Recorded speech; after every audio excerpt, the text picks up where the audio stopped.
പട്ടാമ്പി ഭാരതപ്പുഴയിൽ യുവതിയുടെ മൃതദേഹം കണ്ടെത്തി. മൃതദേഹത്തിനടുത്തു നിന്ന് ലഭിച്ച ID കാർഡിൽ പേരാമംഗലം സ്വദേശി ഹരിത എന്ന് രേഖപ്പെടുത്തിയിട്ടുണ്ട്. ഏപ്രിൽ 2 മുതൽ കാണാനില്ല എന്ന പരാതിയിൽ അന്വേഷണം നടക്കുകയായിരുന്നു. ഇടത് കൈപ്പത്തിയെ അറ്റ നിലയിലാണ് മൃതദേഹം കണ്ടെത്തിയിരിക്കുന്നത്. സുർജിത്ത് അയ്യപ്പത്ത് ചേരുന്നുണ്ട് വിവരങ്ങളുമായി. സുർജിത്ത്, ഈ യുവതിയുടെ മൃതദേഹം കണ്ടെത്തിയതുമായി ബന്ധപ്പെട്ട് എന്തൊക്കെ കാര്യങ്ങളാണ് പോലീസ് പറയുന്നത്? പട്ടാമ്പി പാലത്തിന്റെ പടിഞ്ഞാറ് ഭാഗത്തായിട്ടാണ് പുഴയിൽ മൃതദേഹം കണ്ടെത്തിയിരിക്കുന്നത്. 28 വയസ്സ് തോന്നിക്കുന്ന യുവതിയുടെ മൃതദേഹമാണ് കണ്ടെത്തിയിരിക്കുന്നത്. മൃതദേഹത്തിന് അടുത്തുനിന്നായി ഒരു ID കാർഡ് കണ്ടെത്തിയിട്ടുണ്ട്. ഈ ID കാർഡിൽ പേരാമംഗലം സ്വദേശി എന്നാണ്, പേരാമംഗലം പോന്നൂർ സ്വദേശി എന്നാണ് രേഖപ്പെടുത്തിയിട്ടുള്ളത്.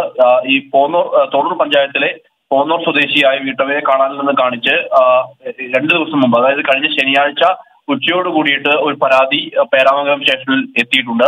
ഇതുമായി ബന്ധപ്പെട്ട് ഹരിതയ്ക്ക് വേണ്ടി അന്വേഷണം പോലീസ് നടത്തി വരികയാണ്. ഇതിനിടയിലാണ് മൃതദേഹം കാണപ്പെട്ടത്.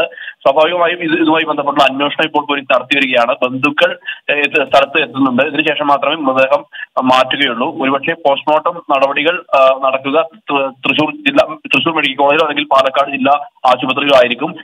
ഇത് ഹരിതയുടേതാണെന്ന് തിരിച്ചറിയാൻ ബന്ധുക്കൾ ഇവിടെ തിരിച്ചിട്ടുണ്ട്.